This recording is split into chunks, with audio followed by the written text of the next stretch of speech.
গণভোটকে আমরা প্রথমে কাউন্ট করব, দেন আমরা সংসদে যে সেটা কাউন্ট করব। আশা করছি দ্রুত সময়ের মধ্যে আমরা এটা সম্পন্ন করতে পারবো। আপনারা দেখতে পাচ্ছেন আমাদের যে নির্বাচনী এজেন্টের যে প্রতিনিধি, সম্মানিত পোলিং এজেন্ট বৃন্দ এখানে আছেন এবং প্রত্যেকটি বিষয়ে ওনাদেরকে আমরা জিজ্ঞেস করছি যে আপনারা কি কোনো জায়গায় আপত্তি আছে কিনা। তারা সকাল থেকে খুবই কোঅপারেটিভ আমাদের সাথে এবং এখনও তারা বারবার বলছেন না, এখন নিরপেক্ষভাবে সুষ্ঠুভাবে আপনার দায়িত্ব পালন করছেন তারা বলছেন। দেখতে পাচ্ছেন যে আমাদের গণনা কার্যক্রম চলছে, আমরা যতটা সম্ভব দ্রুত করতে পারি দ্রুত আমরা দিতে পারলো, এটা জমা দিতে পারি, আমাদের প্রত্যেকে আমরা একটু রিলিভ হতে পারবো। কারণ আপনি জানেন গতকাল সকাল 10টা থেকে আজ পর্যন্ত চলছে, এখন আমরা যত দ্রুত সম্ভব আমরা এই জমা দিয়ে মানে হিসেব নিকেশ বুঝিয়ে দিয়ে এখানে একটা নির্বাচনী অর্থাৎ ফলাফল ঘোষণা করে তার জন্য আমরা এটা যথাযথ উস্কানিমূলক আমার কাছে কিছু মনে হচ্ছে না। স্বতঃস্ফূর্তভাবে যেহেতু তারা প্রার্থী ছিলেন অথবা প্রার্থীর যারা প্রতিনিধি ছিলেন তারা they are waiting for the result. এই এতদিনের যে তাদের যে চাহিদা ছিল বা আকাঙ্ক্ষা ছিল, সেই আকাঙ্ক্ষার প্রতিফলন কি হতে যাচ্ছে এটা একটা প্রত্যাশা, এটা প্রত্যেকেই। নির্মাণে নাম্বার 1 শাহ সিমেন্ট। আপনি জানেন আমরা যদি কোনো পরীক্ষা দিই, পরীক্ষার ফলাফল জন্য আমাদের একটা উত্তেজনা কাজ করে, আমাদের মধ্যে একটা উৎসাহ কাজ করে, সেটি আছে ওনাদের মধ্যে। এবং দীর্ঘদিন পরে যে ভোটটা অনুষ্ঠিত হলো আনন্দঘন মুহূর্তের মধ্যে, সে কারণেই আছে আমি মনে করি। নিরাপত্তা ব্যবস্থার কথা মানে বললে এক কথায় বললে চমৎকার। আমাকে সবাই কোঅপারেট করেছেন এবং এটা একটু ভিআইপি জোন বলে গতকাল র্যাবের ডিজি স্যার এসছেন, ডিজি মহোদয় এসেছিলেন, আজকে প্রধান নির্বাচন কমিশনার মহোদয় এখানে এসছেন এবং অনেক বাহিনীর যে সদস্যগুলো, আইনশৃঙ্খলা বাহিনী, বিশেষ করে সেনাবাহিনী বলা যায় সারাদিনই টহল দিয়েছেন। আমরা এখানে কাউন্ট করে এখানে রেজাল্ট ঘোষণা করব এবং একটি রেজাল্টের ফলাফল শিটে আমরা এখানে টানিয়ে দেব।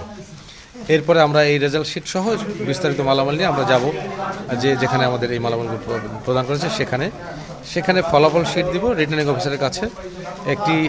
একটি রেজাল্ট শিট আমরা ডাকে পাঠিয়ে দেব চিফ ইলেকশন কমিশন বরাবর এবং অন্যান্য যে মালামাল সেখানে বুঝিয়ে দেওয়ার পর, সব কিছু বুঝিয়ে দেওয়ার পর দেন আমরা মানে এই কাজ থেকে মুক্তি পাবো। এবছর সরকার খুব চমৎকার একটা উদ্যোগ নিয়েছেন যে পোস্টাল ভোটের সিস্টেম।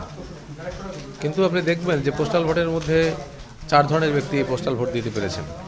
বিদেশে যারা অবস্থান করছেন, যারা সরকারি কর্মচারী বা সরকারি চাকরিজীবী, যারা এই ভোটের সাথে সংশ্লিষ্ট এবং এর বাইরে যারা আইনশৃঙ্খলা বাহিনীতে কাজ করছেন তারা। কিন্তু আপনি খেয়াল করে দেখবেন যে সরকারি কর্মচারী কত পার্সেন্ট আসলে পোস্টাল ভোটে রেজিস্ট্রেশন করতে পারছে। এর সংখ্যা হচ্ছে অধিকাংশই রেজিস্ট্রেশন করতে পারেনি। এটা একটা ফ্যাক্ট যে তারা they are working the different places, in the different places, not in the same place the voting authority. এটা একটা ফ্যাক্টর। দেন গভর্নমেন্টের চাকরিজীবীর বাইরেও কিন্তু বিশাল একটা অংশ রয়েছে যারা দেশের বিভিন্ন প্রান্তে কাজ করছে। শুধু ভোট দিতে হয়তো তারা আসতে পারেনি, এরকম কিছু ইস্যু হতে পারে, ইমার্জেন্সি কিছু ইস্যু হতে পারে। এই কারণে হয়তোবা এই সংখ্যাটা আরও বেশি হতে পারতো যদি ওই সিস্টেমটা, পোস্টাল ভোটের সিস্টেমটা সবার জন্য করা যেত বা অন্য কোনো একটা অ্যারেঞ্জমেন্ট করা যেত, তাহলে হয়তো ভোটিং এই কাস্টিংটা পার্সেন্টেজ বাড়তে পারতো আমার মনে হচ্ছে। গণতান্ত্রিক দেশে হচ্ছে জনগণ হচ্ছে সকল ক্ষমতার উৎস, সৃষ্টিকর্তা নিশ্চয়ই সকল ক্ষমতার উৎস, কিন্তু গণতান্ত্রিক প্রক্রিয়ার মধ্যে জনগণ হচ্ছে রাষ্ট্রের সকল ক্ষমতার উৎস। সেই যে সকল ক্ষমতার উৎস, তার একটি মূল মন্ত্র হচ্ছে ভোটাধিকার প্রয়োগ, রাজনৈতিক অধিকার। জনগণ যদি চায় এই সরকার থাকবে, জনগণ না চাইলে সেই সরকার পরিবর্তন করতে পারবে।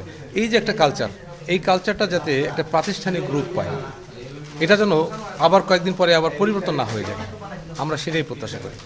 এই জনগণ, এই মানুষ যাতে যেটা ডিজায়ার করে, যাদেরকে কামনা করে তারাই আসুক এবং তারা দেশের জন্য গণতান্ত্রিকভাবে সহমর্মিতভাবে যেন কাজ করতে পারে পারস্পরিক সবাইকে নিয়ে, আমার সেটা প্রত্যাশা।